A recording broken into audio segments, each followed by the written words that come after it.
The mission, if you choose to accept it, climb the ladder, seize the briefcase, create your championship making opportunity. Simply put, that's what we're here tonight. And this message will not self-destruct for 30 seconds. But welcome to Cena Predicta as we discuss from LA Money in the Bank. Welcome to the discussion. Hello, everybody, and welcome back once again to Simply Predicting Anything But. You know what this is. I am the simple man of the simple brand. My name is Noel Foster. Tonight I have an illustrious five people on the screen tonight. May not be the only ones, considering, again, it's Money in the Bank. You never know.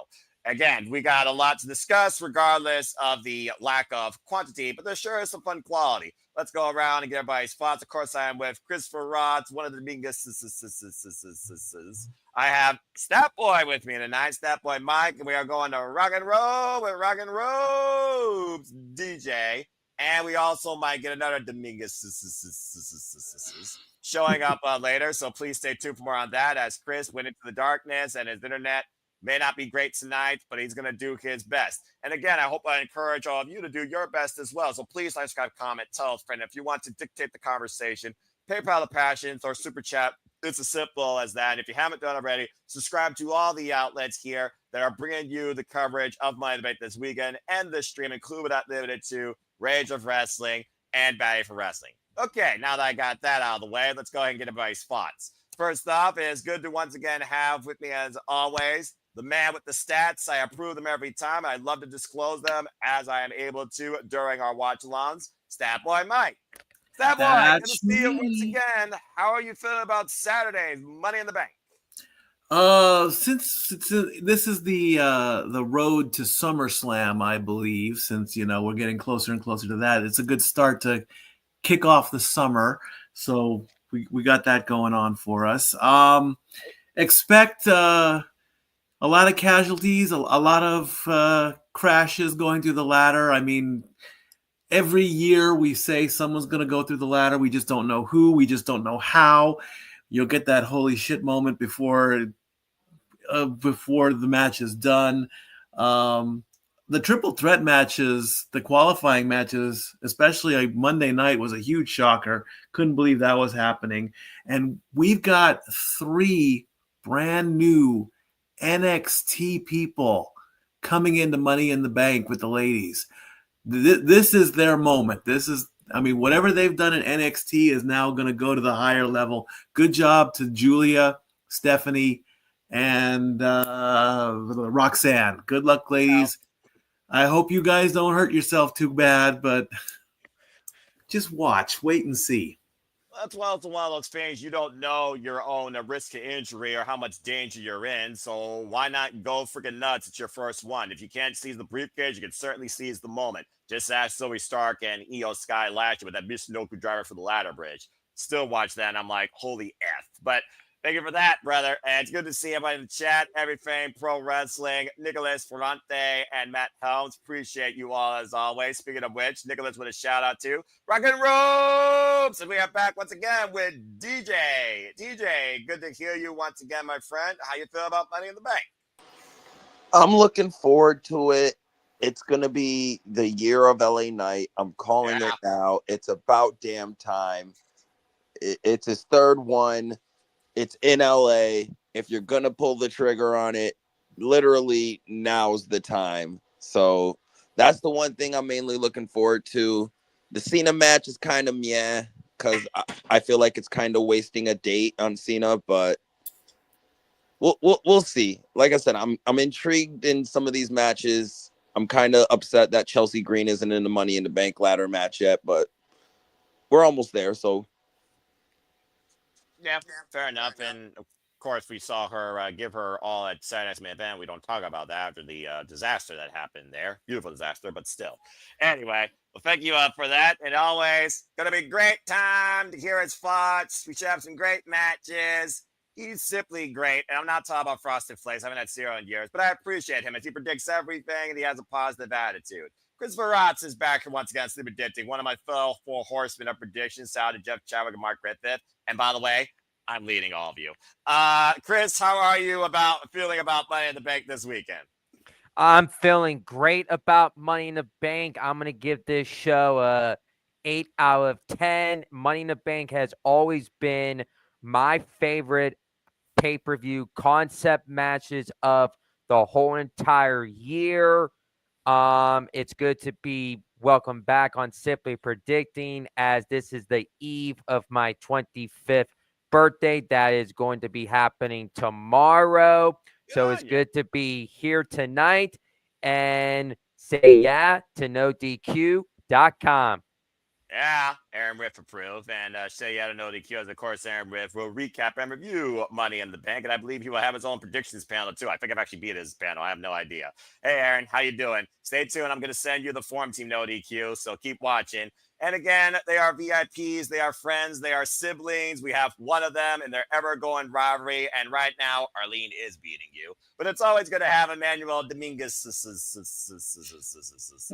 here. Emmanuel, how you feeling about Money in the Bank, my friend? Stay tuned, folks. You might get a surprise Arlene appearance. Yeah, because I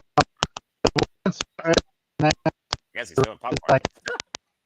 Yeah, the woman Money in the Bank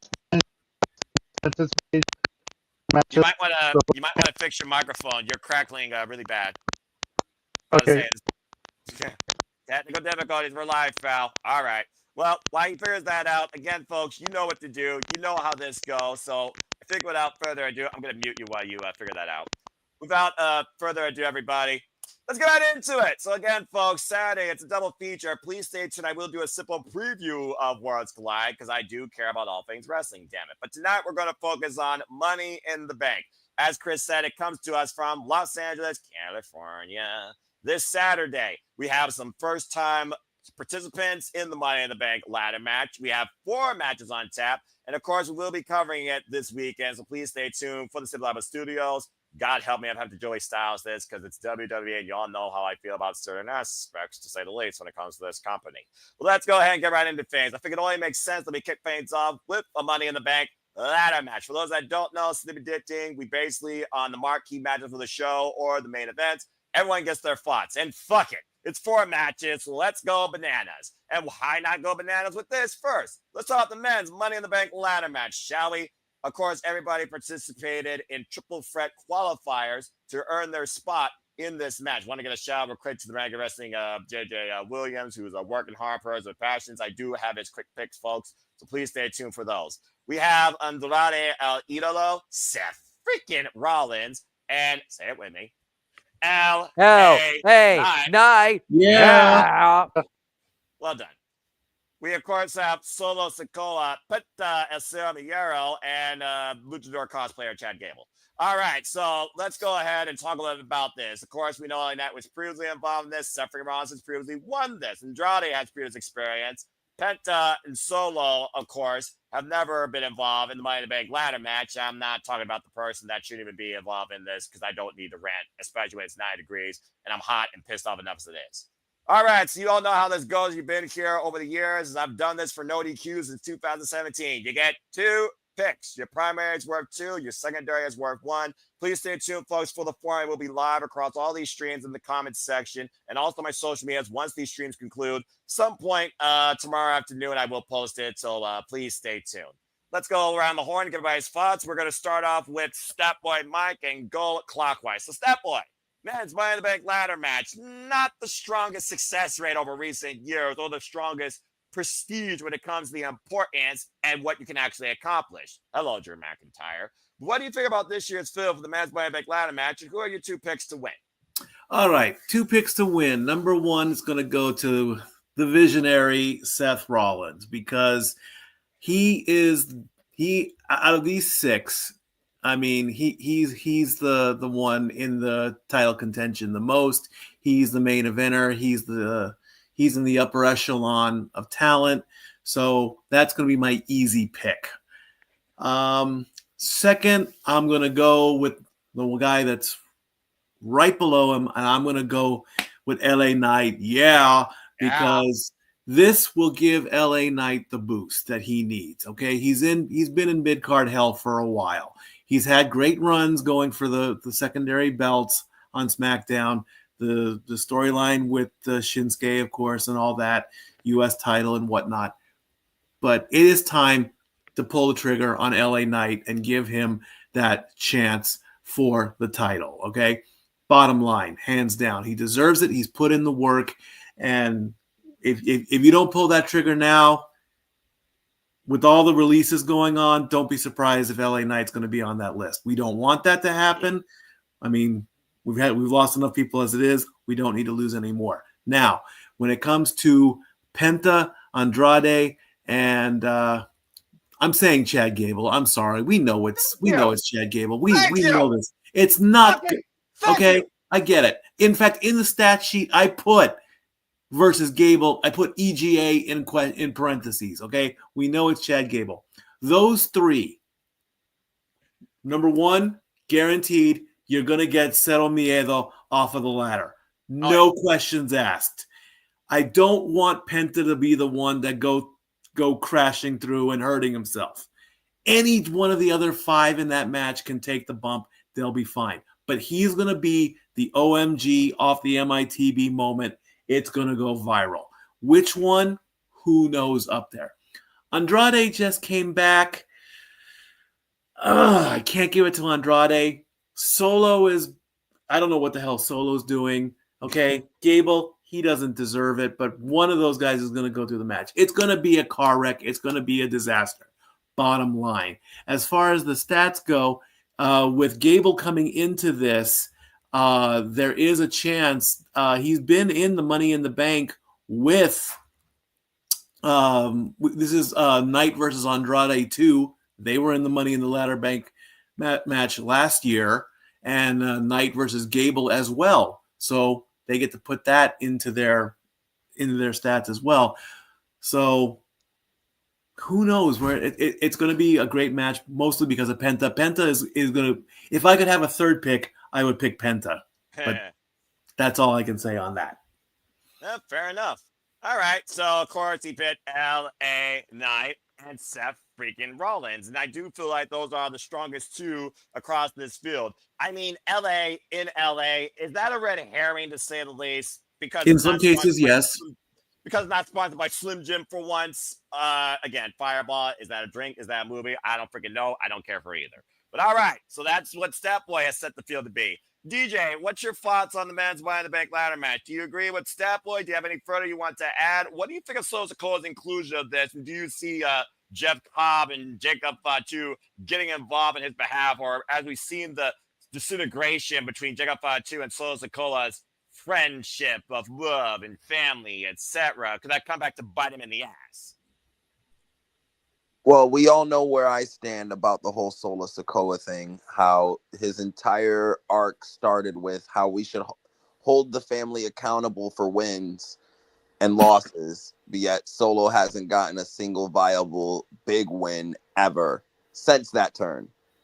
So I think this is a chance to make Solo look more like a goof.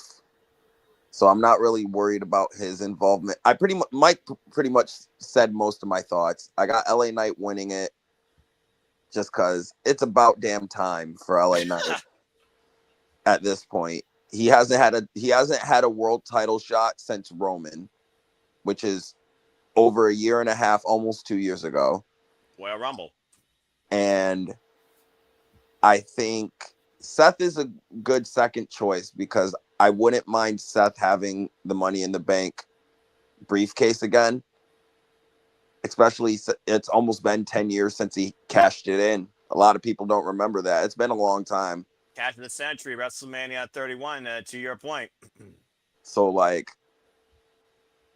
it is about that time. You can give it back to Seth, kind of as a, him being a 2-time winner and then being a 2-time successful cash-in person. Like, if Seth gets it, he's definitely successfully cashing it in. If LA Knight gets it, it's 50-50. He could be Baron Corbin. So I think those two are just the safe bets to pick. You can honestly flip-flop either because there's a good case for both. But just because of personal bias, I got LA Knight winning and Seth is my backup. All right. I think I'm starting to see a trend here. And honestly, with this match, I kind of expected that. That's why I'm hoping that it's actually the opener, because seriously, you really expect anyone else to win this thing?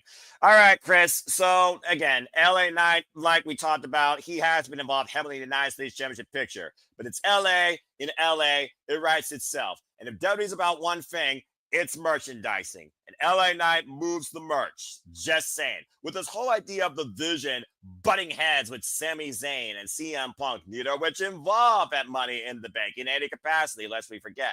I can definitely see that coming to bite Seth in the ass, where they're going to make sure that his vision does not become a reality. And it also would not surprise me if Braun Breaker and Bronson Reed also gets involved on Seth friggin' Rollins' behalf.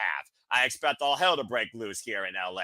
Angels and demons collide. But that being said, Chris, what are your 2 picks for the men's Money in the Bank ladder match? Can you put the graphic up, please? Absolutely. Well, let me break this all down for everybody. Next time to tell you to join the panel, but thank you for tuning in. Yeah, continue. Let me break this down. Andrade, he's not winning this because he just came he just came back to WWE last year, and it's really too soon for them to pull the trigger with Andrade. He's not winning it. El Grande Americano Chad Gable, he's not winning it because El Grande Americano, Chad Gable, they're the same people, but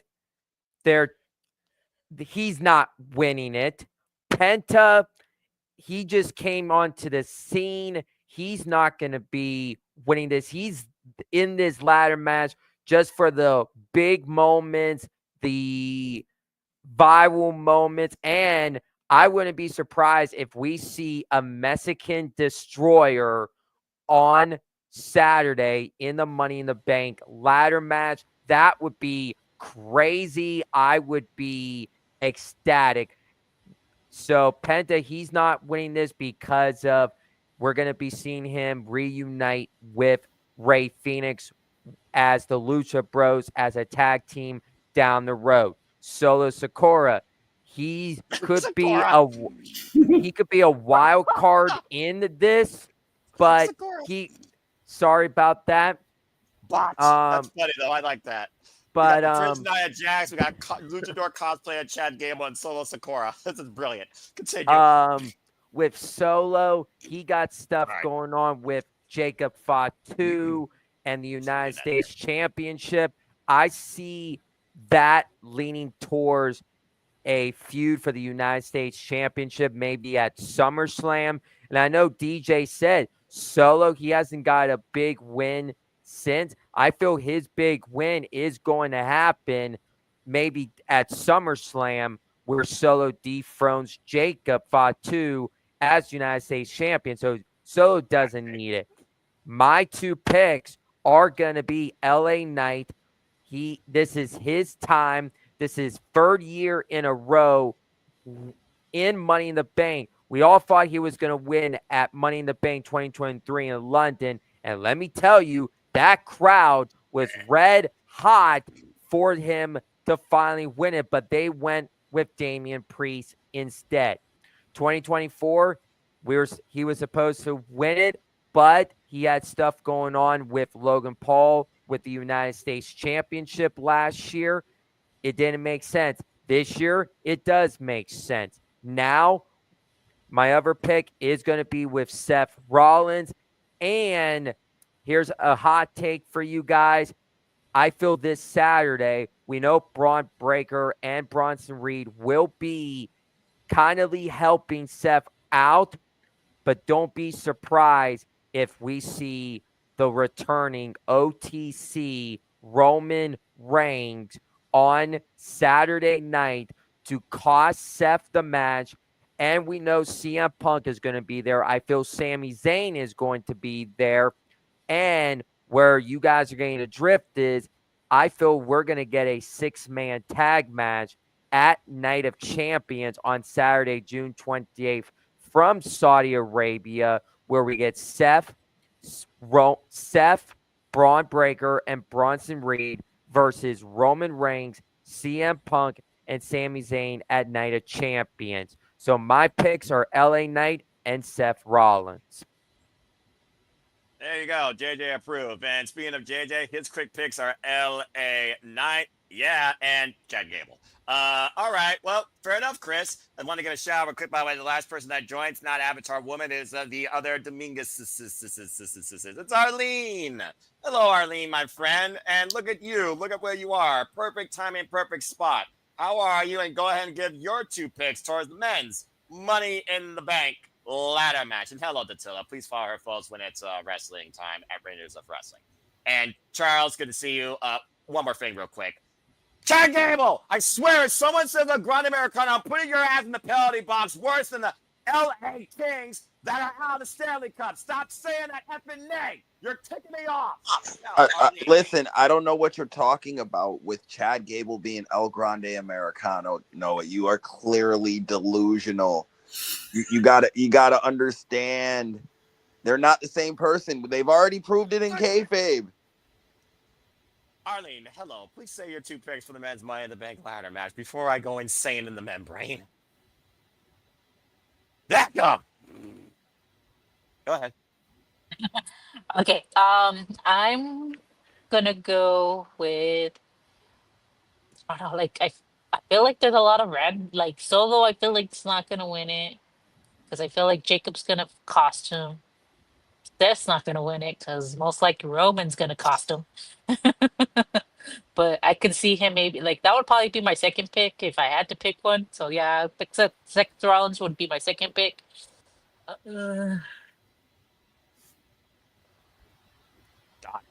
Let's see. Primary. Yeah, I know. She's thinking. No, screw it. I'm gonna go against everybody. I'm gonna go with Chad Gable, aka El Grande Americano. You. Someone had to do something different, though, so I admire the bravery. But again, at least someone here has a brain besides me. All right. Now, Manuel, let's see if you're no longer doing popcorn, and let's see if your mic works and if you actually agree with your fellow Domingue. What are your 2 picks towards the men's Money in the Bank ladder match? Go ahead. Hey, look, it's Jeff. Yeah, I know, right? There we go. Better. Just because like everybody's on the money, I gotta throw 2. I'm not gonna tell you my picks, but I gotta give you 2 randoms, so we have more of a discussion.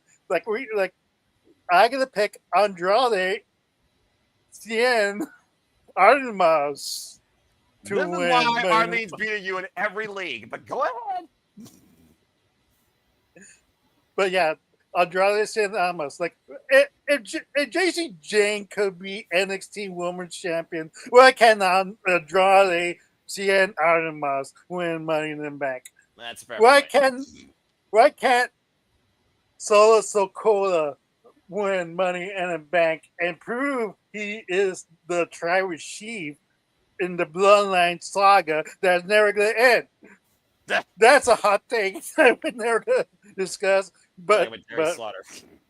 Yeah, but my real picks are LA Knight and probably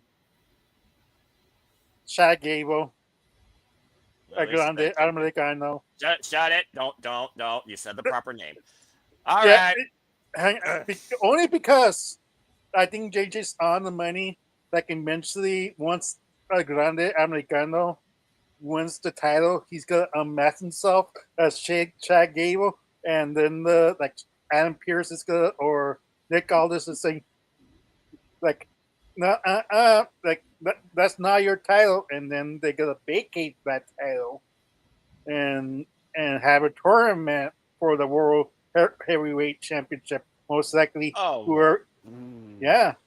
Someone's gonna beat Jay Uso, and that's a Grande Americano, and will make a tournament into that, and then we gotta have a new world championship in a future pay-per-view, maybe SummerSlam, maybe Survivor Series. Who knows?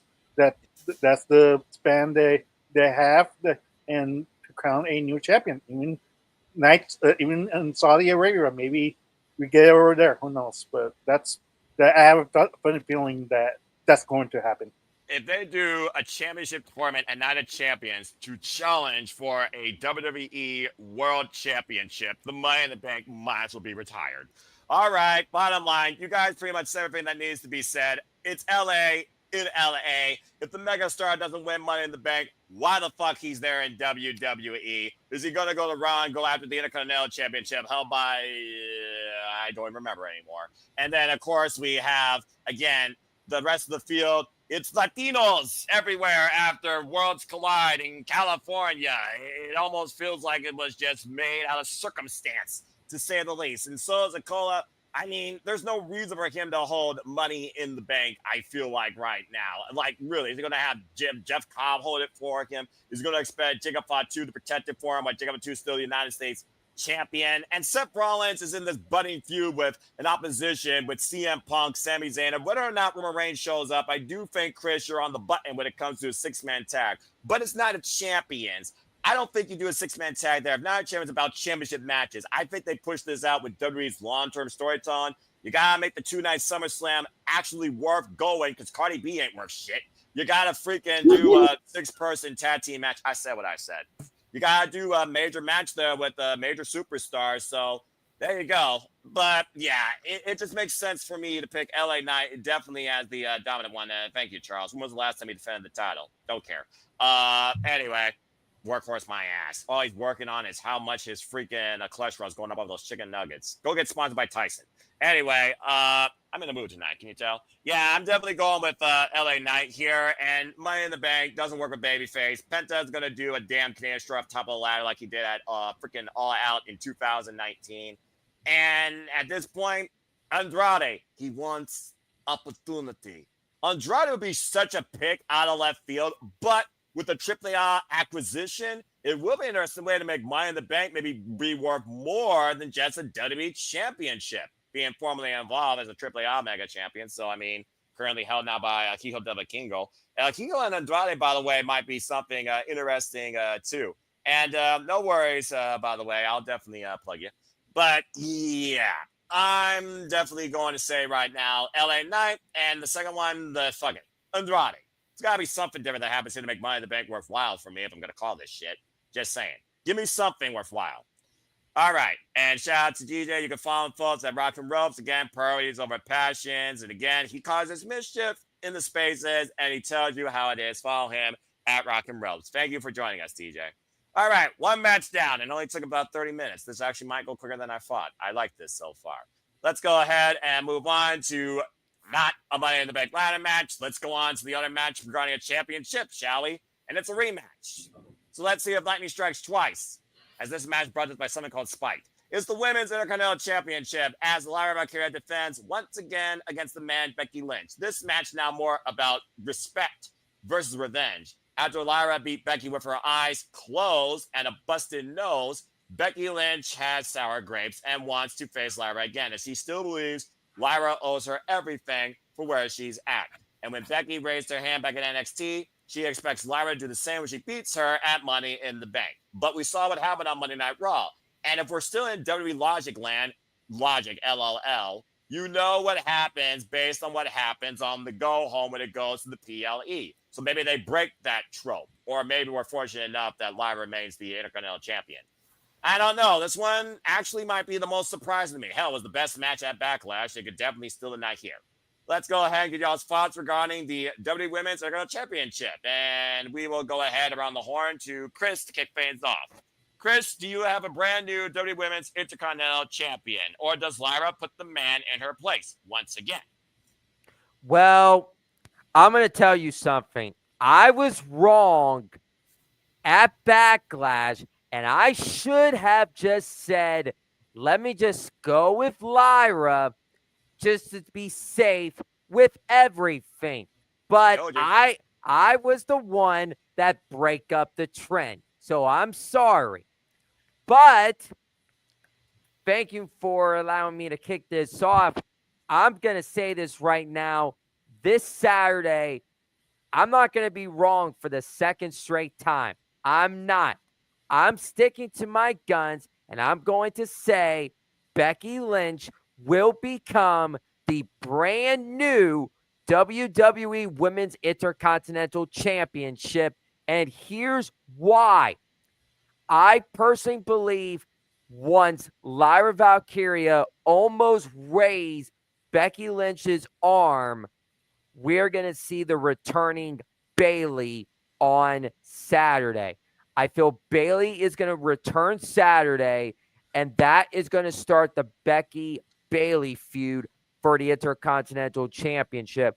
But we have to remember, Lyra Valkyria is going to want an obligated rematch for the Intercontinental Championship. So what they could do is you could have at Night of Champions, you could do the triple threat for the Women's Intercontinental Championship, or you could do it at Evolution 2 on Sunday, July 13th from Atlanta. So they could do Night of Champions or Evolution, and then from there, we are going to most likely will get the one-on-one feud with Becky Lynch and Bayley for the Intercontinental Championship. And I'm going to go out with the limb. If that does go the route that I wanted to, I could see Bayley being the one to take the Women's Intercontinental Championship right off of Becky Lynch, and bada bing, bada boom. So that's where I'm seeing this all playing out. So I have Becky Lynch becoming the new Women's Intercontinental Champion on Saturday. All right, fair enough. Wow, I didn't even have to say anything. Stat Boy, I see you got your hand up. What do you got to say regarding this match? Go for it. I'm gonna say first off, Christopher, great job. That was greatly put together. But I have to disagree with you on this one. If you're gonna do that play, you're gonna start playing hot potato with the women's IC title. We did that in 2010. It's not gonna, or even in 2000. We played hot potato once. We don't need to play hot potato again. So if we can stretch this out to where Lyra retains, and this will be her third straight match that she has done this against Becky. She retained in NXT. She retained the IC title once. Go for the three-peat. I love Becky. I love the man. She's a great wrestler. She's a great mother. She's a great person. But it's almost I'm pretty much done with her. I really am. That boat is sailing. Okay, she's a great. I mean, she proved it with the at the WrestleMania presser. She's got little Rue right there, getting all cute, saying hi to the journalists and crawling into her arms. And Seth dancing with his daughter on social media. I saw that too. They need to be mom and dad for a bit. I get it. She tried to come back, but this is not the way for Becky to do it. Now, if you can bring Bayley in and Bayley takes the belt off of Lyra, that might be a little bit sweeter. And then we can have Lyra versus Bayley instead of Becky versus Bayley. Becky versus Bayley, I don't know if I want to do the stats on that one. That will go all the way back to NXT. So My official pick is Lyra. Chris, I got to give you your props on that. I'll give you your flowers on that. It's a great storyline, but we're going back to something that happened 15 years ago. I mean, and if you really want to do the hot potato thing, who else can you throw in there? Can you throw in Giulia? Can you throw in Stephanie? Can you throw in I don't know, maybe even Liv Morgan? Let's just have a 6-way match at SummerSlam for the IC title and do that again. It wouldn't be the first time, but again, this title is a little bit. Oh, well, actually, no, I take that back. This title ain't even 1 year old yet, so I mean, there's also that too. But I love that. I love the fact there's polarizing thoughts. Well done, you two. Okay, well, this should be fun because we got two Dominguezes, so do they actually agree? So let's go ahead and find out here. We're going to start this time with Emmanuel. So Emmanuel, 1 Becky, 1 Lyra. And this is Becky versus Lyra 3. Again, to Stat Boy Mikey's point, it was actually Becky that lost to Lyra in NXT when Lyra won the NXT Women's Championship.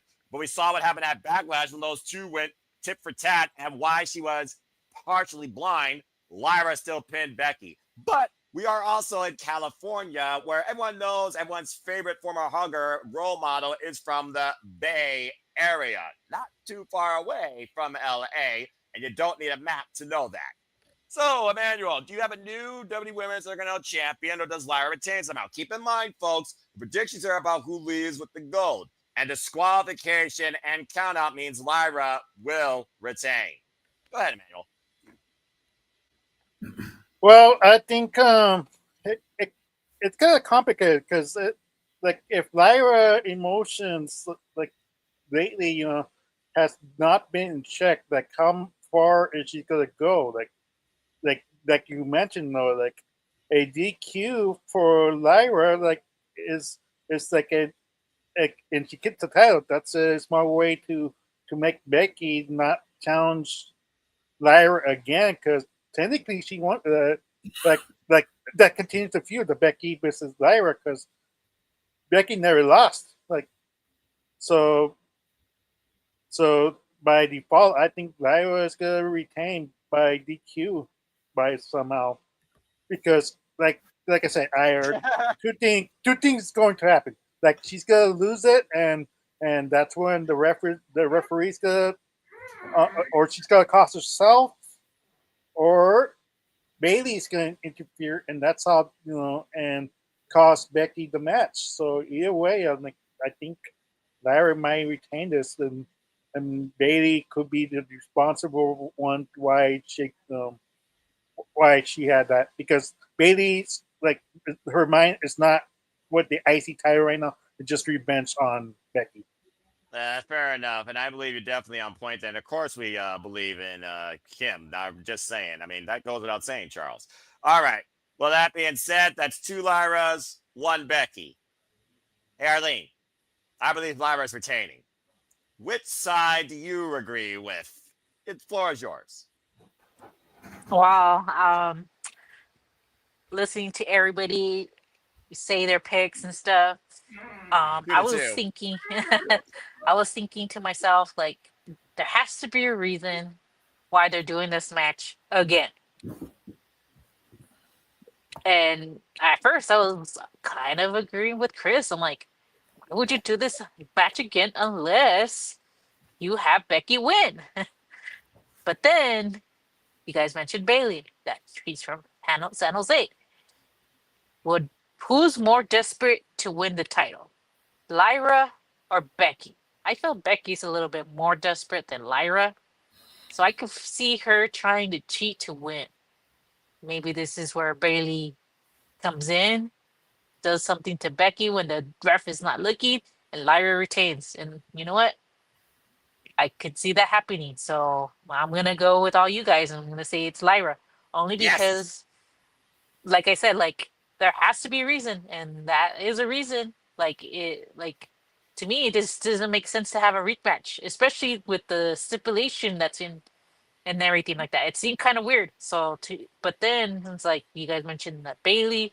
I'm like, who's more desperate to win? Who's more desperate to cheat? Becky, obviously.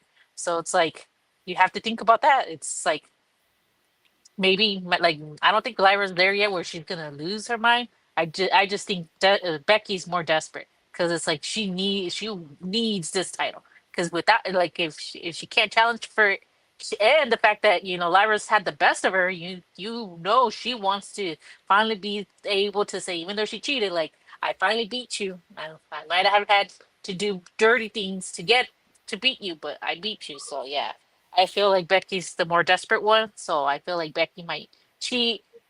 And while the referee is distracted, this is when Bailey comes in, prevents Becky from doing that, and Lyra retains. So that's what I All think is right. going to end up happening. Yeah, it just feels like to me that Lyra Valkyria has no reason to lose this championship. I don't think they're going to put her against Io Sky right now, even though, again, being the workhorse, you would go after the World Championship next. And while the Renegade Wrestling, JJ Williams says Becky Lynch to make it literally 3-3, I think Lyra has been a very noteworthy, hard-fighting champion, far more than Selena Vega and Chelsea Green, where while Chelsea Green has the presence, Selena Vega, well, she's every manga fan's wet dream. It's just one of those things right now where I just feel that Lyra makes more sense to hold on to this championship. They can run her and Ivy Nile back. Ivy Nile's look very strong as of late. And with this new influx of talent, when you got Stephanie Valkyria on Monday Night Raw. Again, get that international flavor there. Chile versus Iran. I almost got my countries confused. And I'm sure that's not going to be the last people are going to see transferred portal to Monday Night Raw between NXT and SmackDown, to say the least. And we haven't had a full-fledged draft yet, but a full-fledged draft can't be too far away. Now, whether or not Becky Lynch becomes a new Medusa in this new dangerous alliance being spearheaded by Paul Heyman with Seth Rollins, Bronson Reed, and Braun Breaker, that remains to be seen, but I can see that. But it's more a match about respect, demanding respect versus earning a championship. Again, the jury's out. If Lyra would have hit that second turnbuckle face first at Backlash, that was the turning point. I think we could have had a brand new WWE Women's Champion. It didn't happen. And I can see Becky going after the same tactics. Maybe this time it works. But again, I think Bayley comes back here and caused this whole shebang to go out of sorts. With not a champions around the corner, I think they could run triple threat there. But it's one of those things where, again, we already saw triple threats. And truth be told, that women's triple threat between Rhea, Io, and Bianca was one of the best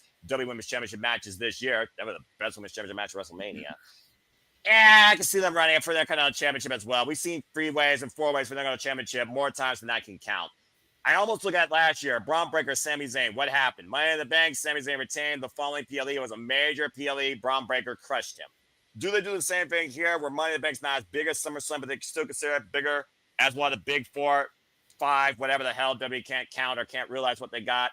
Nah, I think Lyra should retain here. It's just one of those things to push a narrative where they're going to try and run Becky versus Bayley back some way and have a loser because that's your biggest nostalgia match with Journey women here in WWE that can still do it. Either way, Lyra retains. All right. I see Emmanuel. I acknowledge you have a thought real quick. Yeah, I think who's going to beat Lyra will be Rox. Have fun. It's yeah. Anyways, like for the person who's going to beat Lyra is Roxanne Perez. She's going to show Dominic her IC title. They have something in common. And he has. Lord. And that's how, you start to plant the seeds of the separation from Dom and Liv. Plus, it will give more reason why, like, at this point, I'm thinking that in the storyline, Liv and Raquel already lost their Women's Tag Team Championship, and they basically lost everything. Here comes Roxanne, and she's the new with the title, like the head of the Women's Judgment Day. And like, what have you done, Liv? What have you done, Raquel? You've been losing a lot, and that's what the storyline we've been seeing right now. So far, Raquel has been losing a lot. So has Liv been losing a lot. And what a coincidence that Roxanne helped the Judgment Day win that last night tag team match against the Warriors. So who's to say that she's not going to be the IC champion? And that's how they're going to try to lure Dominic by trying to give more things that they have in common. And that way Dominic feels like, you know what, I think I started to like this girl. And that's how they split him up. Well, I mean, hey, Judgment Day has gone through more changes than Bullet Club so far, it feels like. What does that tell you? All right. Well, that being said, it's 3-3, Lyra, Becky, but still it should be a very interesting match. I'm expecting a very competitive contest, but I'm expecting a lot more shenanigans this time versus legit competition. Either way, it's going to lead to a barely return because if you don't do that, why the fuck are we doing this? All right, let's move on now to the other match. That's the most serious of the night, and honestly, what could be match of the night, because I think the women are going to stand and deliver. How fitting I say that about Lyra Valkyria and Roxanne Perez. Arlene, you kick things off. Let's talk about the women. Time for the women's Money in the Bank ladder match, and what a field here. We have Naomi, Beautiful Madness Giulia, the Prodigy Roxanne Perez, Alexa Bliss, Mommy, Rhea Ripley, and La Primera Stephanie Valkyria. Again, we have a former women's Money in the Bank ladder match winner here. We have multiple people here for the very first time involved in this match. And again, the jury is out whether or not you want to see any of these women go after the SmackDown or Raw Women's Championships. Of course, you know the Raw Women's Champion is Io Sky. And of course, the SmackDown Women's Champion is Tiffany Stratton. Keep in mind, the women's Money in the Bank briefcase has 100% success rates. All right, Arlene, go ahead and give us your 2 picks towards who you think deserves to be Miss Money in the Bank. When last year, Tiffany Stratton made it possible. Who does it this time in LA? You're muted. Botch. I don't know why I'm sideways. Hold on. Yeah, about to say, you're thinking sideways? Phones. God love them. Yeah. And by the way, for those that don't know, all 6 of these women also qualified in triple threat qualifiers. Nobody was simply given something, unlike the old era. All right, Arlene, go ahead. Okay, sorry about that. I don't know why my camera did that. No worries. So I am going to pick as my second pick would be Stephanie Vaquer. That's my second pick. My first pick only because I feel like she's deserved it. She's playing the best storyline ever. And if she doesn't win it, I feel like it's going to be a travesty. And that's Naomi. I think Naomi should win the Money in the Bank. She'll cash in. And here's where I think it's going to go. I think either Tiffany's going to lose it either to Bianca or to Jade. That's when she cashes it in. And she cashes it in on one of them. And that's how Naomi becomes champion. After they won the title, this is where Naomi comes in, cashes in, becomes champ. And yeah, I think that's what's going to end up happening. All right, fair enough. I mean, hell, it'll be definitely an Owen moment without a slammy in the hand. And Charles apparently agrees with you. Now, Charles has some input here saying Naomi wins this. Doesn't even have a second thought right now. Seth saying that this is definitely a stacked and a toss-up, and I definitely agree. And Seth apparently is a fan of this. So there you go. All right, before I give it to Emmanuel, let's see what JJ said. JJ went with, of course he went with NXT. He went with the prodigy, Roxanne Perez, who, might I add, has now been involved in a Royal Rumble, has now been involved in a Elimination Chamber, of course, has stand delivered before, been involved in ladder matches in NXT, and now she's involved in Money in the Bank. That woman's literally done everything in her young career in WWE. Respect. Anyway, he says Roxanne Perez, and second, he's got Stephanie Vaquer. Still can't believe they gave the title to Jessie Jane and not Jordan Grace. Whatever. Anyway, Emmanuel, let's see how well you disagree with Arlene. Go ahead and give us your 2 picks next. Actually, flip-flop my picks. I agree with my sister, but I just flip-flop it. My first pick is Stephanie Vaquer, and second is Naomi. Wow. What? Yeah. So we just flip-flop. The reason why I think Stephanie Vaquer might win this, I was telling my sister earlier, how to promote Evolution 2. Stephanie calls her shot at Evolution 2 against EO Sky, 1-on-1 for the main event. The matchup that we got interrupted and stole from by the interference, and we finally get that match because we love EO. Like don't get me wrong, but we know she's kind of like a transitional champion, and a lot of people are behind Stephanie. And that'll be a great match to see and in the future, and that's a possibility that we might have. And pretty soon we're gonna have a new champion like from that side. I agree with my sister. Like if Naomi doesn't win this Money in the Bank for the SmackDown side, like what are you doing with Naomi as a heel? Like you basically wasted her heel turn. Like if she doesn't win this match, I agree with my sister that like it's gonna be Bianca or Jade facing against Tiffany Stratton, and that's how they win. They beat her, and then that Naomi takes the opportunity, catches in.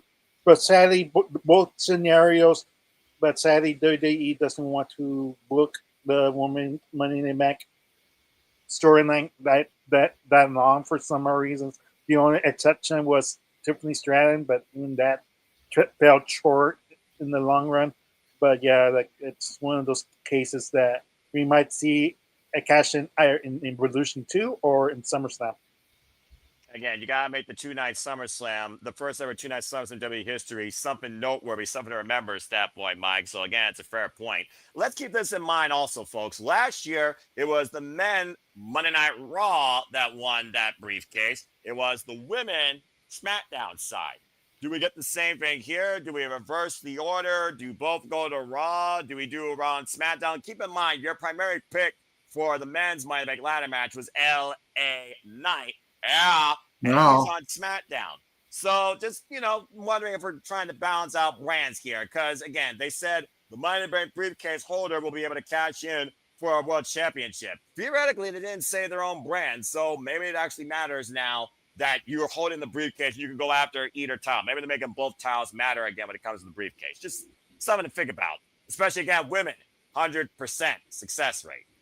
All right, Mikey. Well, again, it's a complete who's who. You gave me that trivia question, so there is that familiarity. So I can definitely see that being a callback spot here. But there's a lot of unknown. We know that Mommy respects Io Sky. Io, of course, says that I will defend this well for you, Mommy. Of course, Giulia, Stephanie, they tore it down in Corrigan Hall prior to coming to WWE. We saw what they did in NXT. Now they're involved here in the Money in the Bank ladder match. And then there's Roxanne Perez, who's done everything you can do right now in WWE and is involved in a major storyline. So does she need the briefcase? Or does have more presence to maybe the Judgment Day storyline? Maybe that's why she deserves it.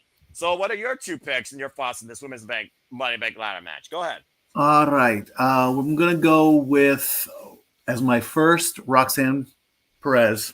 This is her third big match. So this should go for her because it's a new level, okay? It's a new level bottom line. Second, I'm going to go with Giulia. I do like Stephanie Vaquer. I do like her character. I do like her look, but she seems the newest to me. So I need a little bit more from her. Now with Alexa, with Naomi, and with Mommy, I love them all. But, I mean, their ship is sailing, but not sailed, okay? And just recently in a car ride to work with Dory Lou, I actually referred to Tiffy as Barbie. So this is telling me Tiffy time is up. When she first broke in, I'm like Tiffy time. I'm over it. I'm done. Okay, I get it. She's got the look. She's got the youth. She's getting the experience, but Tiffy time is up. I'm sorry. It's time to move on. This is the NXT moment. This is the NXT call. So we're gonna go with Roxanne. Everybody. Yeah. If Jade was in this match, I would definitely have picked her. I don't know why they are constantly holding Jade back. I mean, when she came out to the ring in Knoxville, and I got to mark out for my hometown or my residential hometown here, when Bianca came out and got the whole town singing Rocky Top, there's your Tennessee moment right there. Good job for that. Okay, you bringing out Naomi. You still don't call me. I went over to your parents' house. Really? That's where this story is going now? Come on. If that story ended at WrestleMania. That story ended with the chamber, okay? When that chamber door hit Naomi in the neck, that's it, okay? I got my Jade moment in that. But you have got to bring Jade back in somewhere. I don't know where they're going with that either. So they're dropping the ball on this one. As far as a cash-in, why not? Why not do it the same night? I don't know. I mean, if you really want to skyrocket Roxanne or Giulia, have them cash in that night. Impromptu open challenge? Why not? I say go for it. That'd be at first, I suppose. Yeah. It's only 4 matches. Yep, only 4 matches. I don't know, and I really don't want to see any of them take the OMG fall. I really don't. I don't want to see Alexa do it. I don't want to see Mommy do it. I don't want to see Naomi do it. It's going to be a surprise, whichever one of them takes it. See, I don't know how next level, pun intended, Stephanie, Roxanne, and Giulia are, because I didn't pay attention to them in NXT. I'm paying attention to them now. I need to go back. I mean, that one move that I believe it's the one Stephanie does with the knees to the head into the mat. Am I right on that? Yes. Okay. Nobody does that move.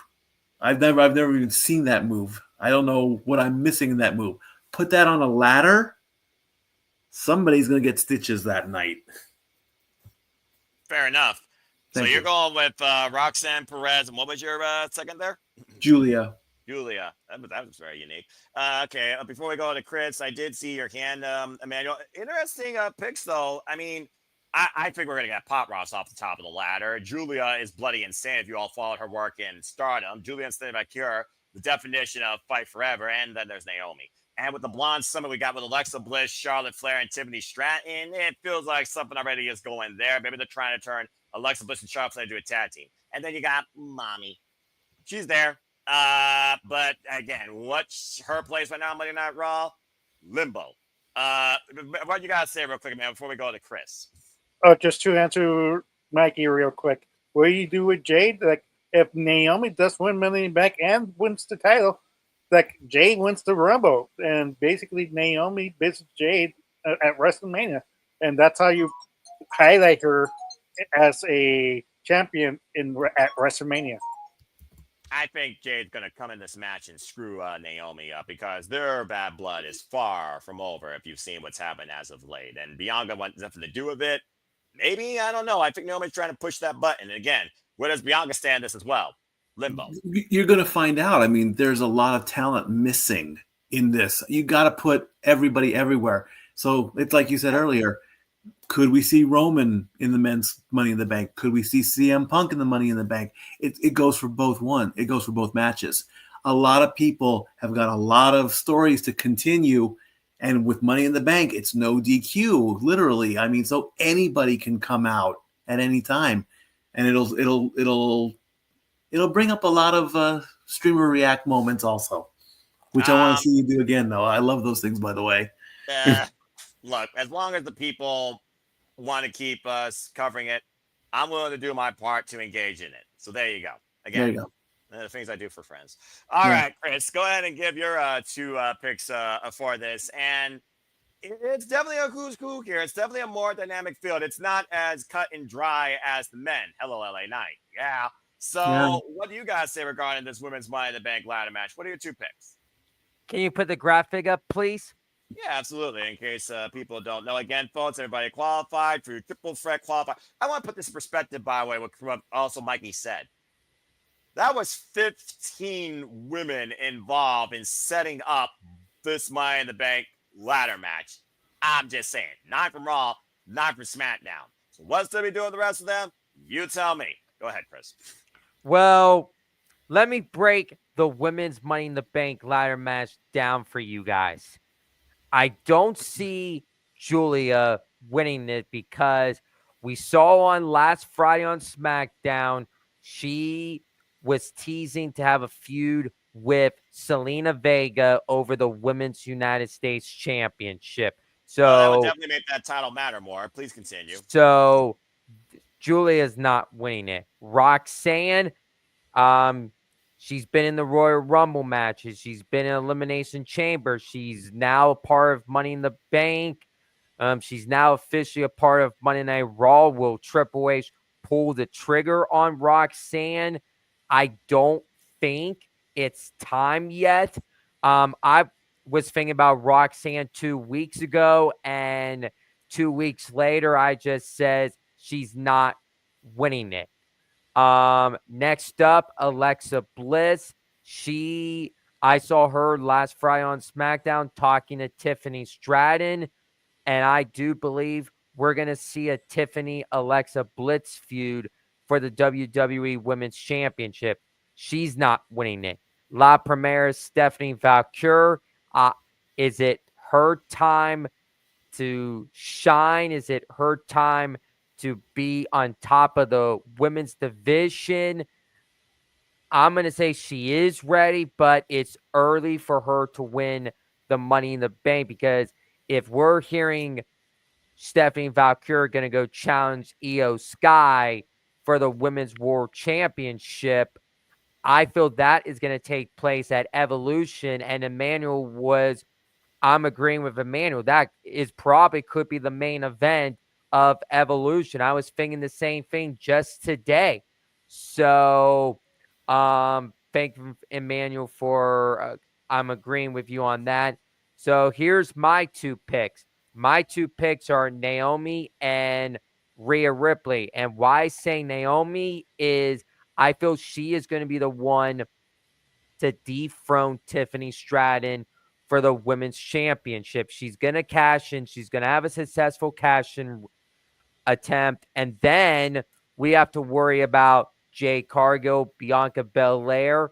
And why I brought those two names up is I feel in a way if Naomi successfully cashes in on Tiffany, it's going to lead into a big 3 triple threat match with Naomi as women's champion facing Bianca Belair versus Jade Cargill. That is the only way this story is going to end, is by having all those 3 women in a triple threat match and put the women's championship on the line. For Rhea Ripley as my second pick, the reason I said Rhea Ripley is because you won marketing. You won advertisements. You want the market. You want WWE Shop.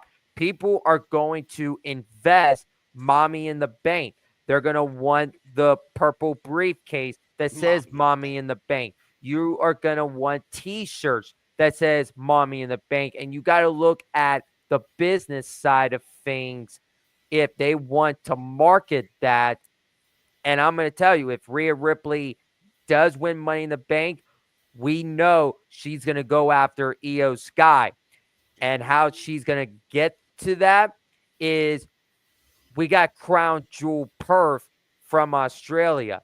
And do they want Rhea Ripley to cash in at Crown Jewel Perth to becoming the new Women's World Champion? Or would they want her to cash in beforehand and go into Crown Jewel Perth as champion? Because we don't know if WWE is going to do champion versus champion and having the Crown Jewel Championship being on the line. Because as of right now, we got Tiffany Stratton facing Io Sky in a champion versus champion at Crown Jewel Perth, if that does happen. But I don't see it happening. I do feel, in a way, if Rhea wins Money in the Bank, she's going to cash in before Crown Jewel Perth, and she could enter Crown Jewel Perth as champion, or maybe even win the championship there by taking it off of Io Sky. So my picks are Naomi and Rhea Ripley. Interesting. I like the fact you do bring up Australia, but I also like the fact you bring up Rhea Ripley and how you focus her on just Io Sky. There was a unique time where they were face to face, even as a tag team, and there has been a similar opposition dynamic photo with one Mommy and Tiffy time. Transfer portal, LOL. Mommy's been a staple of Monday Night Raw for who knows how long. They just picked up Stephanie Valkyria and Roxanne Perez, and I do think we're going to get some transitionals through the draft as well if it becomes a thing, or we're going to get more transfer portals. I think Rhea Ripley could cash in on Tiffany Stratton, actually, and you might end up with Rhea Ripley and Damian Priest on the same brand. So Rhea Ripley actually is my secondary, because I think Rhea needs something right now, because she's one of the only women truly without a direction, it feels like. She's just there on Monday Night Raw. Why originally it looked like she was going to start feuding with Giulia. They never pulled the trigger on that one-on-one. So I know we saw a slow face-to-face with her instead of Valkyria, so tensions could be built up right there, possibly for Robbie as well. And let's keep in mind, Stephanie Valkyria is working double shows on Saturday, by the way, folks. She's supposed to be at Worlds Collide, I think, according to what people are saying, and at Money in the Bank. And while both villains are a hop, skip, and a jump away in LA, that's a whole lot of work to put in, to say the least, when you go from whatever the heck she's doing at Worlds Collide to a match that you seriously can wreck your body. Just saying. But I understand where you're coming from with that. And I look at the rest of the field. This whole thing about Naomi and Bianca Belair and Jade Cargill, brought to you by Wingstop. It does seem super obvious at this point they're going to go that direction. I mean, we also saw the fridge Nia Jax go there with Naomi and tag team action feuding with Tiffany Stratton. We could see Nia Jax try to destroy Tiffany and set that up for Naomi in a way. So that's another thing to consider. Giulia, yeah, they're not going to pull the trigger on Giulia to become a world champion yet, but you got to do some of that Women's United States Championship. So I could see her definitely taking that from Selena.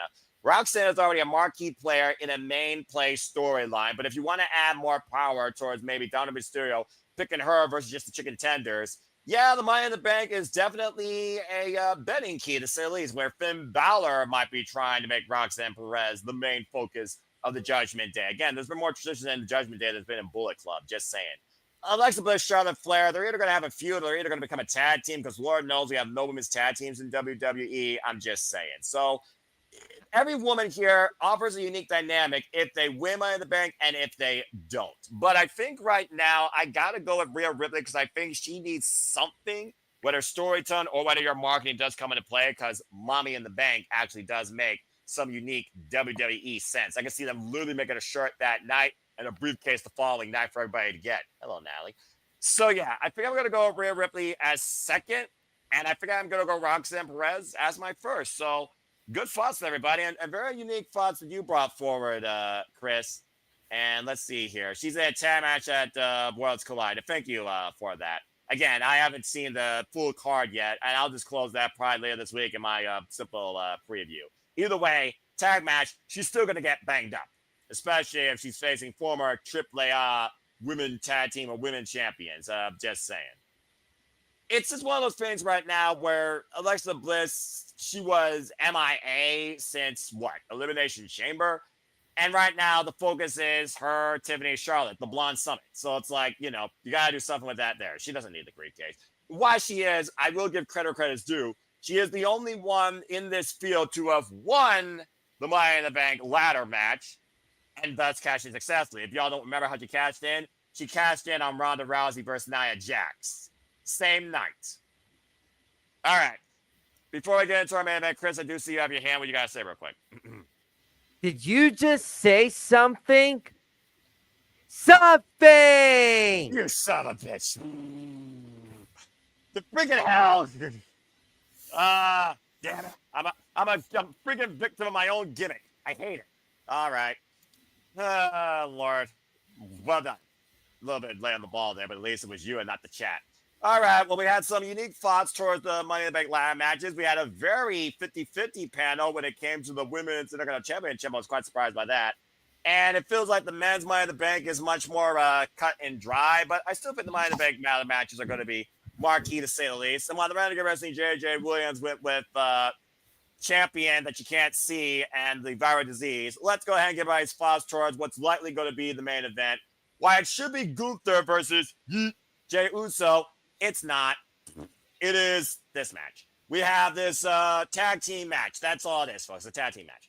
Cody Rhodes, Jey Uso, they're finally meeting again, taking on John Cena and Logan Paul. Yep, that's happening at Money in the Bank. Can this be the opener?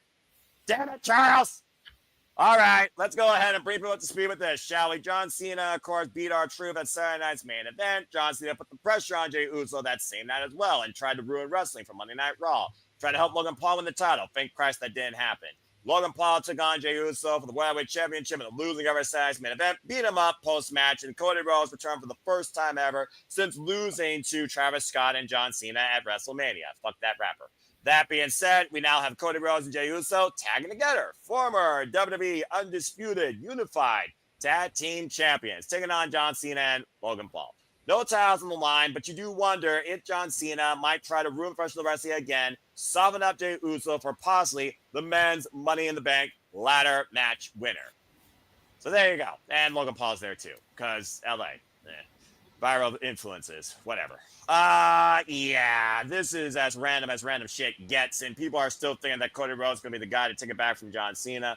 That remains to be seen as we're on the deadline, the countdown of days before John Cena ruins wrestling forever as we know it. Gunther? Yeah, sorry, Gunther. Damn it. Okay, well, for all I know, they're going to probably run Gunther versus Jey Uso and not a champion to try and rectify this situation. So, again, we'll see what happens. But also, John Cena, what's his next date? What's his next opponent? Are we running him and Cody Rhodes back at SummerSlam and prematurely ending the countdown? Did plans change because somebody got a little bit butt sore that he didn't get his creative direction in that Elimination Chamber? Just saying. You tell me. All right, let's go around the horn and give everybody's initial thoughts towards this.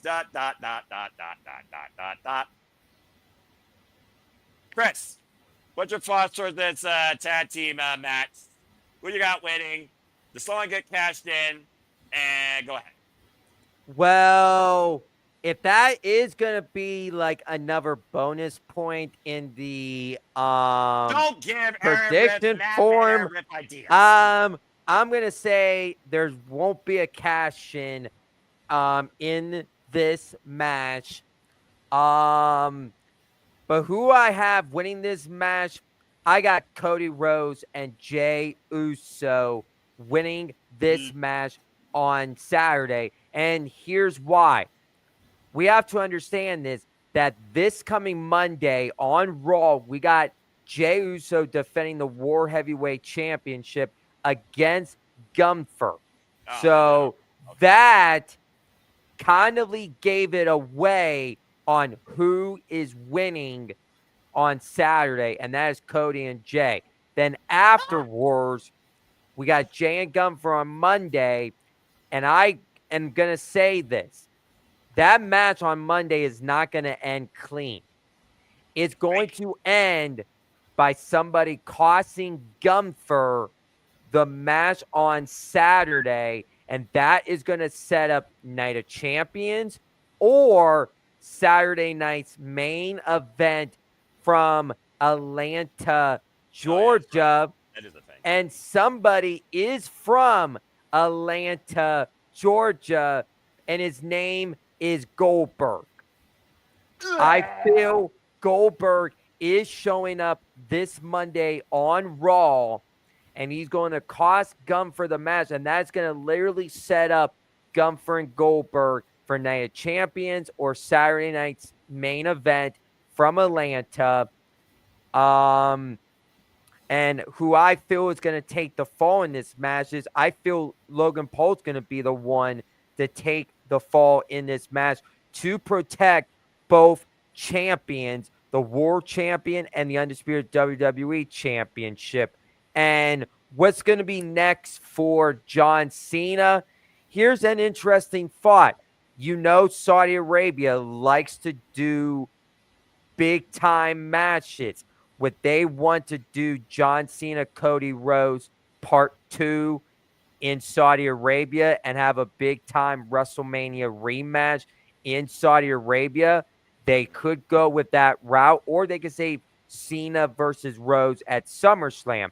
But what if something happens, and I saw on Friday with the stare down with John Cena and Logan Paul, what if something happens with those two that they can't coexist, and we get at Night of Champions, John Cena defends the undisputed WWE Championship against Logan Paul at Night of Champions.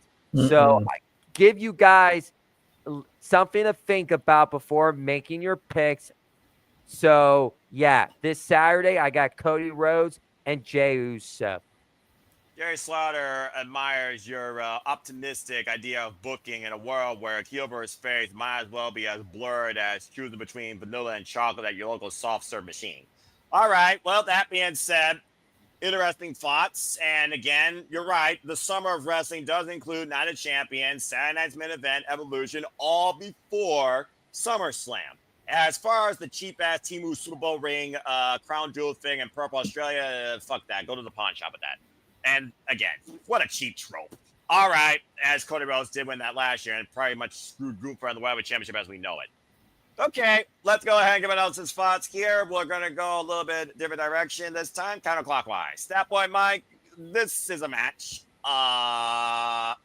Originally, it was supposed to be Gunther and Jey Uso. I guess plans changed. Now they're moving it to Monday Night Raw. Does that divide the championship in a way? I guess it still would be the main event, to say the least. But, I mean, again, does that go towards Gunther's credit as booking as far as a main event player on the biggest shows of the stages? And where we originally thought this was going to be an opportunity, and WWE's brilliant marketing strategy.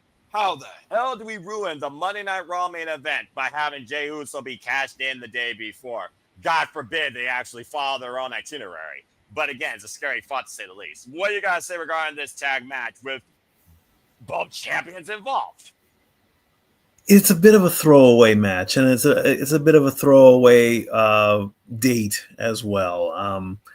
For the life of me, with all the stats that I throw out there, I've lost count as to how many dates or appearances John Cena has left. So if anybody in the IWC can help me out with that one, because I want to know where they're going with this and moving forward.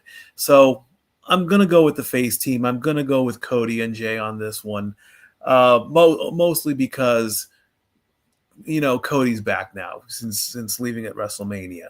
So that's going to be pretty much be a given with that one. Now, as far as I'm sorry, I'm just looking at his name. Continue though. That's funny.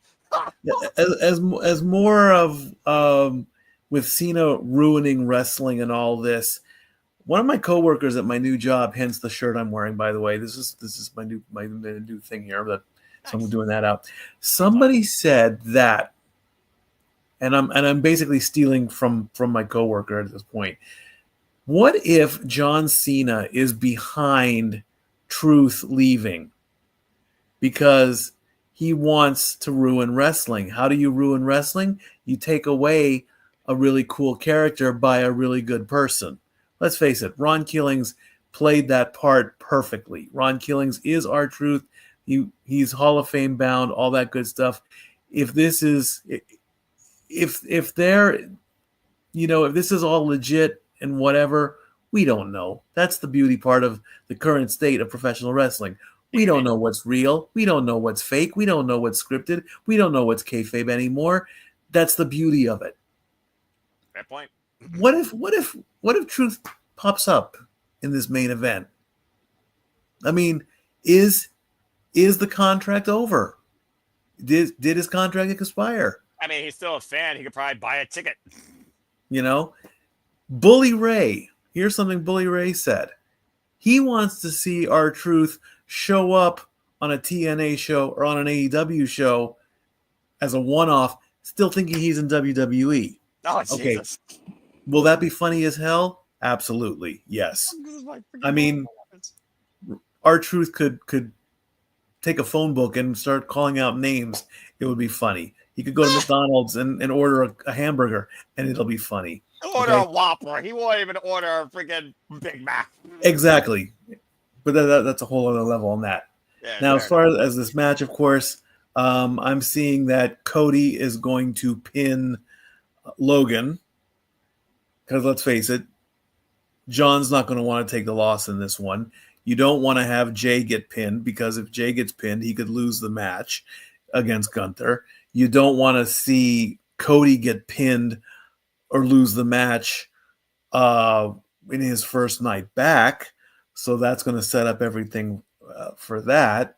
So that's pretty much it, really. I mean, and then at the presser, at the, you know, when Triple H comes up, you know, the first question is not going to be about Money in the Bank. It's not going to be the focus on who wins and what's happening. The first question out of whoever gets picked, okay, why is R-Truth gone? Give us the answer, Trips. They're gonna deflect. And Paul Levesque, I'm sorry, he's playing businessman. He's gonna give us the standard. It's a business. It's their time. He's gonna give us. He's gonna do his best to dodge that answer. So, you know, it's a throwaway match, And as far as pulling the plug on the dates, that's not going to happen. Cena's going to honor his dates. As far as Cena going to Saudi, I don't see that happening because Cena's had trouble with the Saudi situation. So just because he's heel, I don't think his personal feelings towards Saudi is going to change. So we might not even see him in Saudi. At least I don't, unless they're paying him an insane amount of money, which I don't know about that because I'm not in the business. So yeah, that's pretty much what I want to say. And then having Logan versus Cena, that could be like on the back burner. I mean, I don't see Logan as a face. I really don't. Logan likes to be the bad guy. Logan likes to be the healed. I saw just recently in one of his latest clips, I saw Logan the dad. His little baby daughter was on the show. That's the side of Logan I want to see. I will boo him in the ring. I will watch his impulsive videos with the interviews and all that. But having Logan turn on Cena to be a face, I don't see that happening. I see maybe Cena sucker punching Logan or whatever. That could make the story go.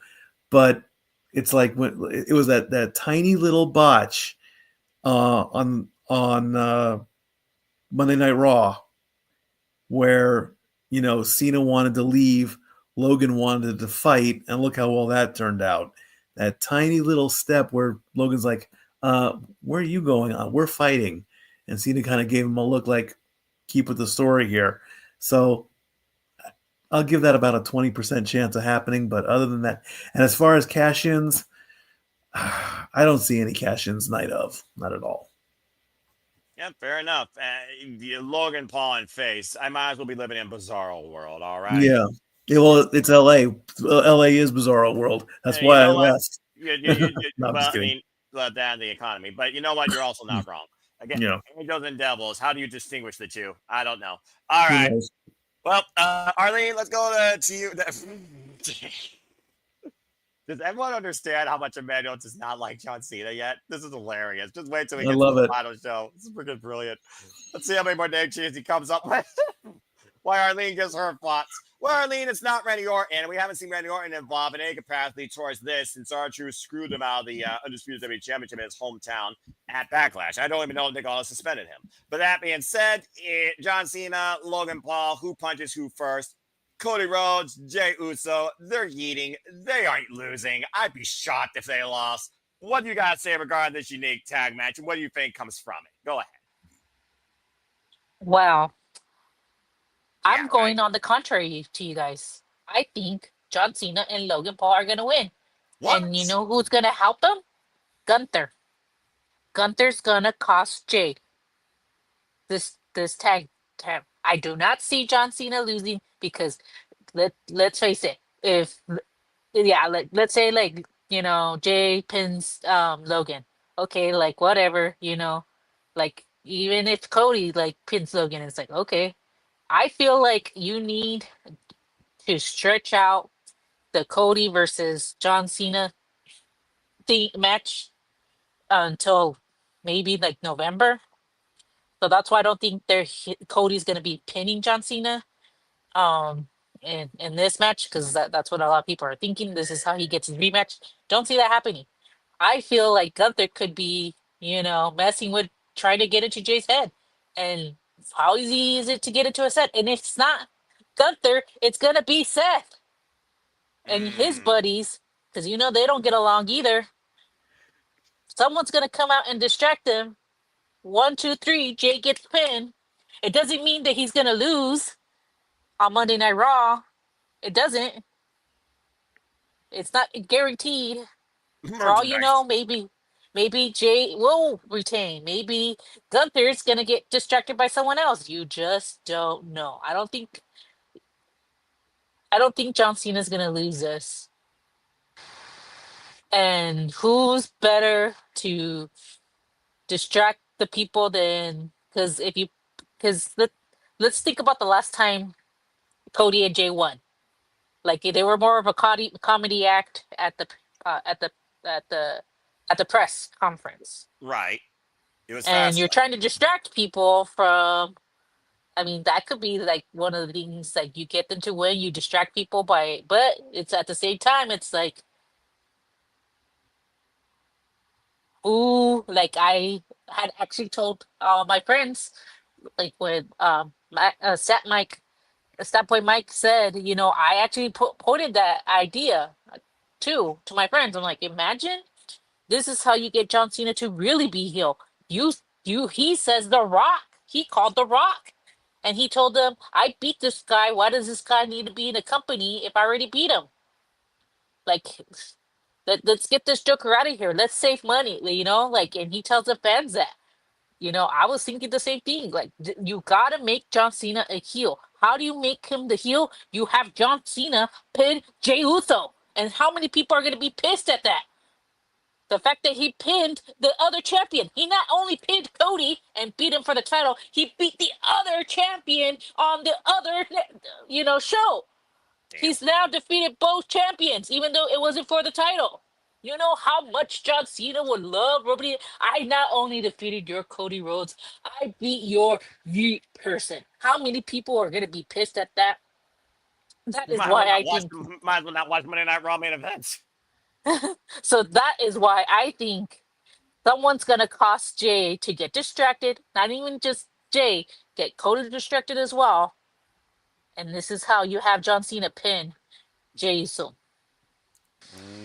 Wow, you actually made this match somewhat interesting if that actually happens. Okay, then. Well, I mean, between Travis Scott, The Rock Inside Deal, John Cena full-fledged heel, ruining wrestling before he actually ruins wrestling as he planned to in Boston at what's going to be probably called Ruthless Aggression December. Definitely food for thought. And here I thought it was just going to be one of those things like Logan Paul gets punched out by John Cena, super kick by Jey Uso, crossroads by Cody Rhodes. Everyone goes home happy, yeeting, and Gunther loses on Monday Night Raw because that's just WWE marketing. But you know what? Again, The Rock's supposed to be 28 steps, right? When was the last time we saw The Rock outside the Elimination Chamber? When Cody Rhodes won the main event, he gave that countdown. And last time I checked, we're still waiting for the number one. He says he's 28 days ahead or steps ahead. We got far more days than that till SummerSlam. Again, first ever 2-night SummerSlam. You got to make it something for people worthwhile to actually put their money, invest in for those 2 nights, because Cardi B sure is hell going to do it. So it's one of those fades right now where Travis Scott needs to get his damn eyes punched out also after the fuck up he did at WrestleMania too. And Travis Scott's owed a receipt. So it's LA, Rock, Travis Scott, entirely possible. Protect the champions, maybe get all hell to break loose, disqualification, Vision, Punk, Zayn, Money in the Bank cash-in attempt, denied. It's one of those things where, yeah, the match might feel like throwaway, but if somehow Cody Rhodes and Jey Uso lose, then there might be context to why we did this shit. So, interesting thoughts, Arlene. But I'm still going with the safe bet because I just don't think WWE is bold enough to do that. I think they're still going to give it to Jey Uso and Cody Rhodes because they let Cody Rhodes return for a reason. And Logan Paul's there. No one wants to see Logan Paul win anything. All right. Well, he didn't change his name, but he's doing his own countdown. Let's go to one's favorite John Cena fan, Emmanuel, to close this thing out. Emmanuel, your thoughts on this tag match in your best Meltzer impression. Go for it. How do you close out Money in the Bank with this tag match? Cena winning. Damn. He's gonna keep on ruining wrestling for us. Just to annoy everyone, apparently, according to Charles. Not just to annoy me. Like, let's face back. It's gonna annoy me. Like you're Cena fans out there. You go boo. You suck. John Cena sucked. You don't mean that. You're just you're it's like her angle. You suck. But we never meant it. But you know who means it? Me. I when I say he sucks, I really mean it. And they stay in his character. He's ruining wrestling right now. He's ruining wrestling right now. And what do? You have to keep on ruining wrestling for everybody. How much do people despise Logan Paul as a character in WWE? Not that many people. how many people like Logan Paul in IRL in real life? Not that many people.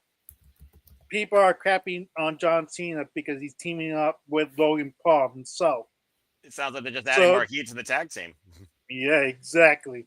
So John Cena's gonna find a way to cheat. If not, Logan Paul's gonna find a find to cheat. Like we discussed it, like maybe Travis Scott comes because we heard rumors that he was practicing how to wrestle. Like what if one of Logan Paul's buddies comes along and gives him the brass knuckles and everything like that? We can't have Cody Rhodes win and like he has a shot. Like he needs to have a uphill battle.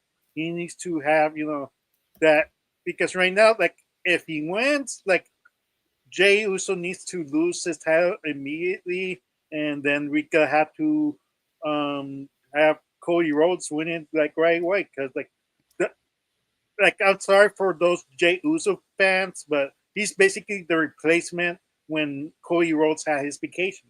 That was simple. That's why Gunther lost, and like I don't know what else you could do for Jey Uso if it worked for the Yeats, the fan game behind it and everything like that.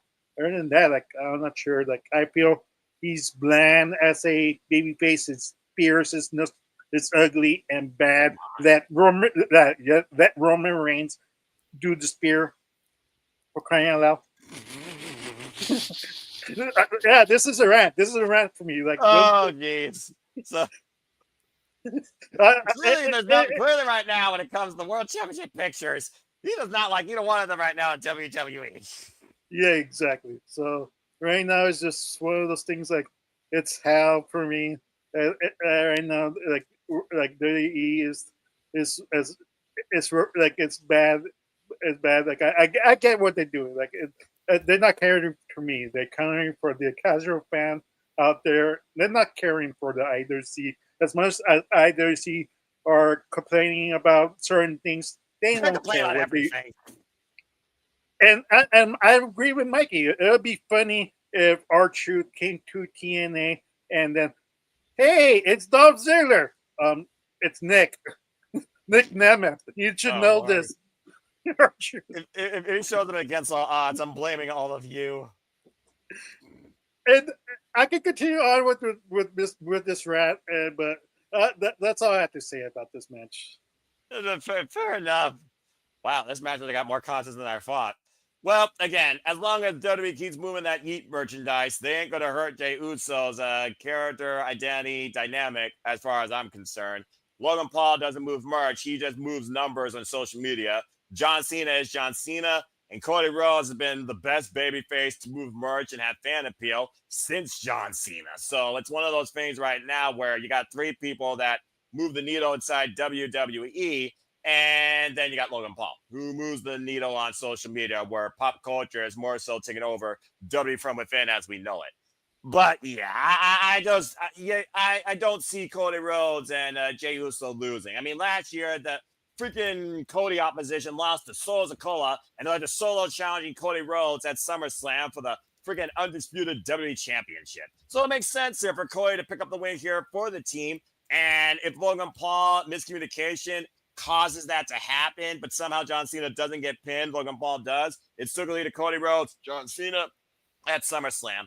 I don't think you push out Cody Rhodes and John Cena beyond that. I think that's where you finally put the bow on that, because I do think they are going to continue the timeline countdown with John Cena, hold the championship hostage, but maybe, just maybe, there are subtleness in John Cena getting his soul renewed because he's realizing, what have I done? All the way to the end. I think we got a little bit of tease of that at Backlash. I think there's more than meets the eye with this character dynamic. That's all I got to say about that. All right. Well, that being said, I think that concludes all of our thoughts and predictions and fantasy booking and analysis for Money in the Bank. And Charles with one last take. John Cena will be faced after SummerSlam for the final quarter of the year. You know what? The Rock took the show. One last AA to The Rock before he says goodbye. John Cena's soul brought back to life. I can definitely see that. But again, folks, what are your thoughts on Money in the Bank? What's your fantasy booking? What do you hate? What do you love? Whether it's WWE or celebrities, let us know in the comments as we bid you all a fine adieu. And please stay tuned for the forum. Thank you all for tuning in. As always, to be predicting. Before we conclude, let's go ahead and do some shows and some plugs before we bid everybody a fine adieu. Stat Boy, always a pleasure. Love having you on Sibby Ditting. Thank you for the stats. I'll be sure to cover them to the best of my knowledge during the moments that matter at Money in the Bank. But please would tell where people can get more stats and where they can connect and find you. You can find me on Twitter at LBStatKid1977 or $Statboy13 on the Cash App. That's where all my super chats go, I guess, or whatever, if I want to play that game. Coming up tomorrow night, it's playoff season. It's the Stanley Cup playoffs tomorrow as the Florida Panthers take on the Edmonton Oilers. Brother Jeff is not too happy about that, but unfortunately, that's what happens in hockey. And so I believe it is at 8:00, I'll be back in the sports bar technically, or unofficially, as I do Game 1 of the Stanley Cup Finals. And then the next night on June 5th, it's Game 1 of the NBA Finals as the Oklahoma City Thunder take on the Cinderella story of the Indiana Pacers. So I'll be doing watch-alongs on both of those in the Simply Reliable studios. Don't worry, Noah, I'm not going to ask you to come in but you had such a great time during the Super Bowl, so you can focus on wrestling. I'm not making no crazy bets, all right? You get one professional sport clown meet a year, all right? That's all you're getting, all right? I'll see you at the Super Bowl. Maybe I'll get you for the World Series. You never know. You never know with that. But I think I am also off on Saturday, so I will be watching Money in the Bank, and I'll probably pop in on the comments, or maybe I'll pop in during the show. We'll see. Who knows what it is. But until Saturday and until tomorrow night and until the night after, I love you all, family. Stat Boy out. Appreciate you, brother. Say hi to Dory Lou for us, too. Appreciate Absolutely. both of you. You bet. Take care. All right. Ladies and gentlemen, Stat Boy Mikey. Chris, always a pleasure. You had some unique fantasy booking analysis. Again, good luck to you in the predictions. Go ahead and tell where everyone can, of course, find and connect with you. Even though they can't see the man on your graphic, I know they can still see you. Well, folks, it's always been a pleasure coming on Simply Predicting, and it is 12:07 a.m. and it's June 4th, and Happy it's birthday my to you. official 25th birthday. Thank you so much, guys. Where you guys can find me at is on my Insta, CMROTZ_1316. My Facebook is Christopher Rotz. My X is CRotz24. I want to thank you guys so much for allowing me to be on Simply Predicting Money in the Bank.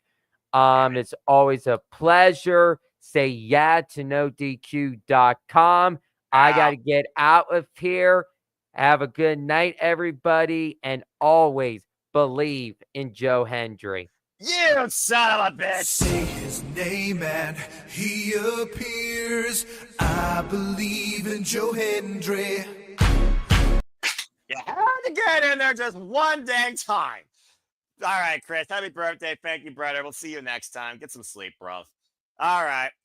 Arlene, Emmanuel, Dominguez, always appreciate you on. Charles, yep, make your predictions official. Stay tuned for the forum. It'll be in the comments section. Come some point tomorrow. It'll also be on my social medias. Welcome to the WPLE League. If this is your first time officially entering, same thing as our Canadian friend, Ash. And again, Ash, always appreciate you. I'll see you down the line, you crazy young punk. Stay batty. Anyway, Arlene, you are still being your brother, by the way, across both leagues, NXT and WWE. Good job.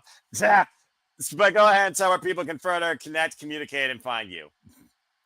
I can't make fun of JJ when he's not here. But anyways. that is When correct. I could be like, whenever he called it my NXT, be like, don't you mean mine? Because I won the NXT. All right. Let's not rub the proverbial salt in the wound. But you're also not wrong.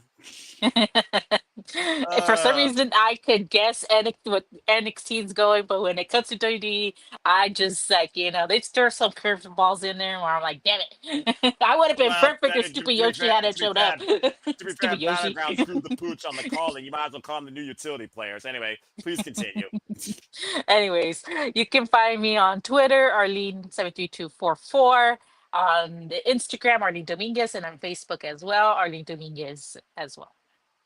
I'm going to get a graphic of Randy Orton and John Cena face to face in the ring and put your plugs underneath Randy Orton and put Emmanuel's plugs under John Cena just because.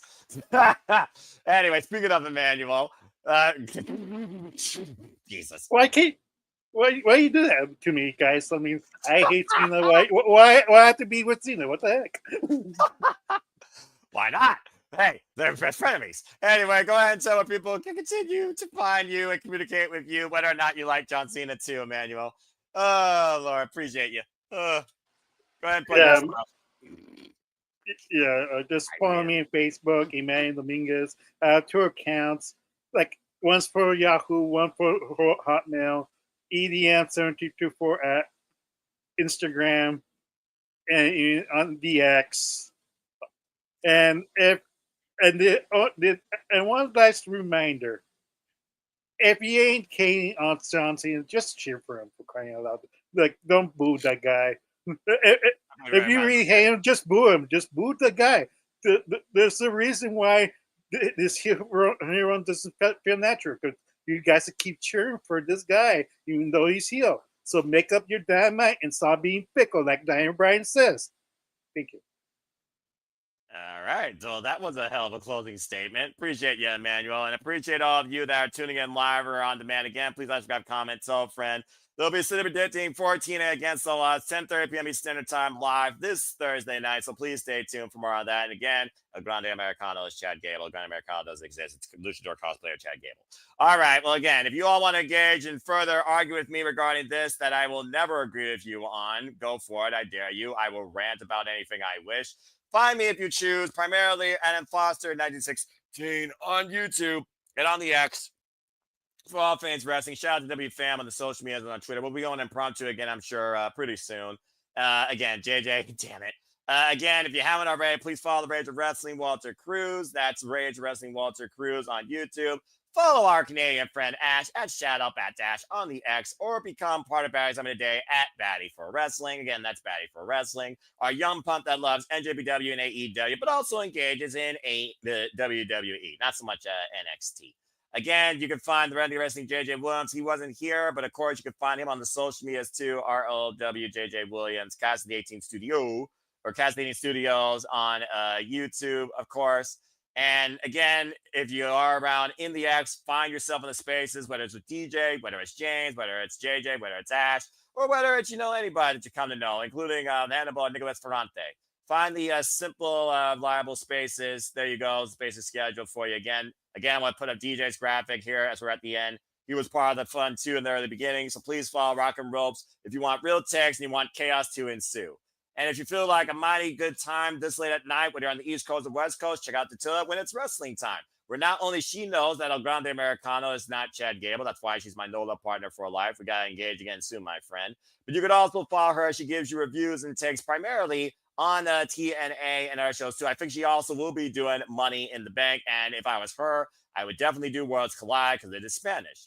Again, I would do a Worlds Collide simple preview some point this week. So please stay tuned for more on that as well. And again, as I always like to conclude, there are no winners, no losers, no betters, just fans with opinions of this passion we all share. At the end of the day, folks, support one another, respect each other, protect your mentality too. Know that Chad Gable is Chad Gable. Treasure your families and just your life and enjoy professional wrestling. It's truly as simple as that. Stay tuned because I'm going to be on the call, whether it's by myself or with somebody, for tomorrow night when we cover AEW Fighter Fest. That is a 4-hour live special, back-to-back, Dynamite and Collision. Get their clifford. Again, so please stay tuned for that. We got a lot of fun coming up in Sikoa Studios. I might be impromptu host for the Saturday Shenanigans going forward, too, as the Rank Wrestling JJ Williams. Please follow me and show your love and support as well. So I'll do what I can for my friends and for the content here outside Sikoa Studios. And also, I'm a crazy motherfucker. I am going to cover Dominion one way or another, whether it's with Ash, Walter, or by myself. I'm covering Dominion because I bet that's going to also disclose G1 Climax together, which is my most favorite time of the year in professional wrestling. So please stay tuned for more on that. But that being said, thank you so much for tuning in to another episode of Simply Predicting. Please like, subscribe, comment, tell a friend. Hit the bell as videos live on demand on any of the channels here under the Simply Labo Studios. Hit subscribe and I show you our creativity, our content, our coverage, our love for all things professional wrestling and criticisms, including this, is not laying up anytime soon. Again, Chad Gable, Chad Gable, Chad Gable. But I think for right now, as it is Wednesday here, officially on the East Coast, before I get down the West Coast, I'm going to finally bid you all now a fine adieu in typical British game show fashion. So thank you all again for tuning in. To everybody that got involved in the chat, including up the bit too, Every Frame Pro, Charles Schultz, Set Up at Ash, Nicholas Ferrante, Seth, Matt, Raymond, and Raymond, have a great time on Monday Night Raw, my friend. My friend Datila, everybody, thank you all so much for tuning in. And stay tuned for No DQ. I think they're doing a panel Thursday. If you haven't already, go check out the No DQ review that was hosted, I believe, today by Papagino. And follow him if you believe in Rocket League and believe in Papagino 0017 on YouTube and on the social medias as well. All right, let's go ahead and get the heck out of here. So, for our lovely Domingue, for Emmanuel Dominguez, say goodbye. Adios. El gran americano no es Chad Gable. Thank Christ he said the sentence. For our other lovely Dominguez, that is currently beating JJ and Emmanuel in both the WWE and NXT predictions leagues. You should try AEW because Emmanuel's playing in that, but so far, no competition. Say goodbye. No, I heard my brother. He said he was perfect except for the last match. He said he was perfect in everything else. I don't know AEW. I haven't watched AEW, so. Anyways, gracias. Oh, Y shoot. buenas noches. Oh, Hey, you I know only what? think gracias Actually, y buenas noches. and of course, freaking Latinas. Ay, ay, ay, y'all crazy. Muy loco. Ay, I'm Italian, folks. And again, for me, it's a simple goodbye to, again, thank you for tuning in to Simply Predicting. So until tomorrow night for AEW Dynamite and Collision, make a positive impact in life and have a good night. This has been Simply Predicting, Money in the Bank, and one last time, Chad Gable! Damn it! Fucking cosplay luchador! It's not a gran americano's fault that he forgot his boots. Yeah. And his name is Carlos Gonzalez. That's what the CG stands for. Carlos Gonzalez? What the fuck? I haven't heard that name in years. See? You know he exists. I know Chavo Guerrero exists too, but he's not in WWE. Oh, that's another good name that starts with the C. Yeah. Mustafa. Oh my God in heaven. This is more fucked Garcia. up. Guerrero. See, there's a bunch of names. See, it could be Nick Guerrero, but like with the C, but Christian Nicolás Guerrero. See, there you go. All right. Before this turns into a Spanish lesson brought to you by Rosetta Stone, I'm officially hitting the button. Buenas noches, everybody. Have a good night, folks. Fucking hell. And don't forget to see Worlds Collide. Yes, absolutely. Worlds Collide deserves the attention. Respect. Press the button, Noah, because we could go all night. Yeah, I fear that we're going to if we don't stop here pretty soon. I'm going to turn to John Oliver, and it's not going to be the good type. Press